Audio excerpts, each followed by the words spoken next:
ikiganiro The Coach RB and Mike Show aho tuganira kuri business mu ngingo zitandukanye. Success amafaranga atandukanye niho byatangiye gupfira, niho rero mvuga media yatangiye kubyicira. So ngatse rero kuri story yanjye na madam duhura cyane n'ifite dreams zo gukora big stuff. Kuburyo n'igihe twahuye ndebuka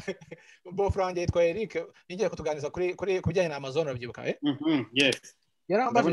namaze kukubona komeza rwose ndashaka kuzanamo neza komeza nta kibazo yarambaje ati uzimara ryareko ati kurimo gutera mu makona agahora bimbaza buri munsi ngeze ndamugana ngewe nzimara imyaka utaha hazaba ari something kandi atumiwe ati ati mbwira abana mbwira girlfriend yitwa nde ari hehe mbwira birashyushye aba excited byahatari haganje na girlfriend afite ati what byose uvuga niba iki kwangu udafite girlfriend kandi kwangu uzimara imyaka utaha kwa gatatu mbwira abana ari hehe nawe ngewe ndasha umutwe sama y'umwaka utaha kurangira nimariye kandi n'iki byose ajya hasi noneho buri munsi uko twicaye n'abantu agatashotera agatavuga Alan uzimara ryari gahita murahugera nzimara umwaka utaha samedi kandi uratumiwe akaba arasetse nando agatavuga ufite girlfriend ese ntawe mfite bana noneho bikaba ibindi byahatari noneho umunsi wa byari mu kwa kane umunsi wa mariage umunsi wa birthday yanjye ni mu kwa kane bwo navutse mu kwa kane namaze kumenya na madamu tugiye kujya gusangira icyayi hari business ashaka kumuganiriza bya business n'abyitaye byo kumutera igipine twicaye none bankora surprise ndavuga ngo ino muri surprise bankoreye madamu aza kigiye ntabwo twara boyfriend girlfriend twicaye Eric baranyatatse uzimara ryari bwira umushyitsi hano uzimara ryari ndagira nzimara weekend samedi umwaka utaha kandi za samedi kandi watumiwe bitambwira madamu Kelly wabyumvise bisubiremo mumbwira byumve ntabwo yabyumvise neza kandi icyo gihe se waramuteretaga reka da habe na gato noneho icyabaye baruko uko gasutse mutipe n'umusaza ntibaza ko ari jewe aricyo ana impamvu yazanye ahangaha kandi ntabyo ntekereza ariko cyabaye nuko umwaka ukurikiyeho twari mariye anyways urumva ko nubwo nta kintu nafite gifatika ntabwo nari mbuze confidence ibyo nashaka kujyaho icyo gice abajene bacu intege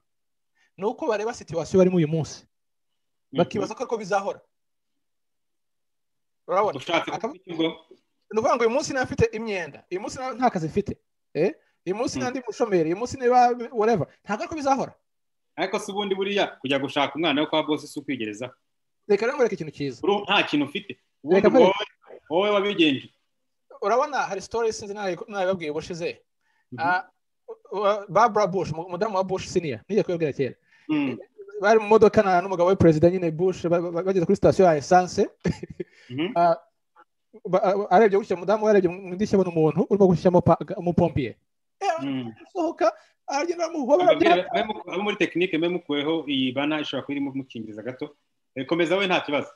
arasohoka ajya kuganiriza wa mupompier baganira batera inkuru biracika bamara nk'oti 10 bana sika service yategereje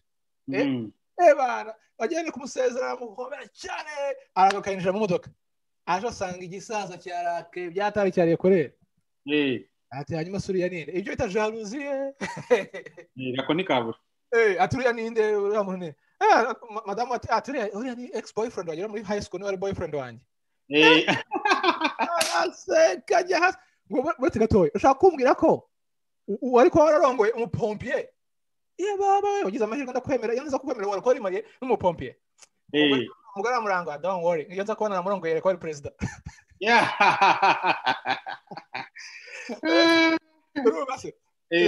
icyo nshaka kugarukaho ni iki nuko hari abadamu bafite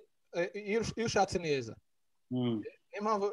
mu migani havuga ngo umugore mwiza umuhabwa n'uwiteka cya kintu icyo gikomeye byahatari iyo ushatse neza utagiye kuzamuka umugabo mwiza we ntatangwa n'uwiteka umugabo mwiza ibyo ntaho nabisomye ngenda ndavuga ibyo nasomye icyo nzi ni kimwe mbere yuko nimariye yari umujene tu aho ngaho maze kwimariye ukumva navuga ngo excuse me sir nariko na madamu bigahinduka twajya hano intugura zirazamuka ntajya kumva ni quelque ikindi ugatangira kubona ko ntago ukitaho uri wenyine noneho hari impamvu irutaho itumye ujya gukora kandi nawe afite impamvu mutangira gukora muri babiri relationship energy ibintu byose ugatangira gukora muri babiri kugira ngo ubirwana nabyo uri umwe wenyine right so icyo nicyo kintu ntagiye kwankoraje abajene bacu ntubone umukobwa uri mwiza uri kuri niveau y'ikina cyangwa 10 ngo umutinye cyangwa ngo akusha amafaranga ngo umutinye abakobwa bacu nabo ntureba abahungu uvuga ngo ingo ntabwo afite amashuri ahagije cyangwa ingo ntabwo afite amafaranga ahagije nimuhuza mu myumvire mugahuza mu byifuzo. That's all you need. Ikindi kintu bashaka kuvuga niki ngo ntutinye kuko nubikora kare niwe mariya kare uzaba ufite avantage kurusha atinze. Okay. Kujya muri 35 za 40 uburushaho kuba ubuzima bwa independence kugira ngo uzaze kwa n'undi muntu nyuma y'imyaka 40 n'ibana bigoye. Nuvuga ngo utangiye gufokasinga ko uti ubwoba kubugira ni sawa ntago ari cyo kugira ubwoba ariko kureka ubwoba bugatuma ubaparalyze ntufate action n'icyo kibazo. Ugira ubwoba ariko komeza. Iyo mvuga ngo ufite madamu kandi wahatari abantu bose bamwemera ni natewe utudobo icyo utagutera utudobo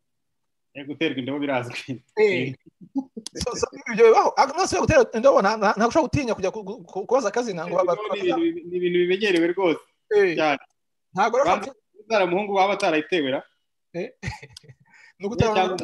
nanjye bana kutabona umukobwa none wayitewe. Ibyo rero ni normal. Ni normal no gutera akadobo ukomeze.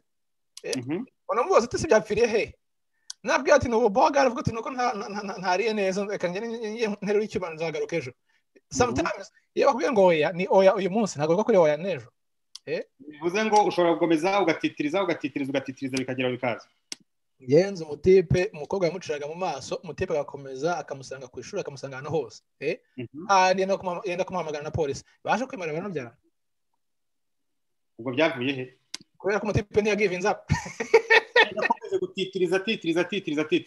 ako mukiye gupfura ari gutitiriza kwa fo gasanga rwamagara buri mwanya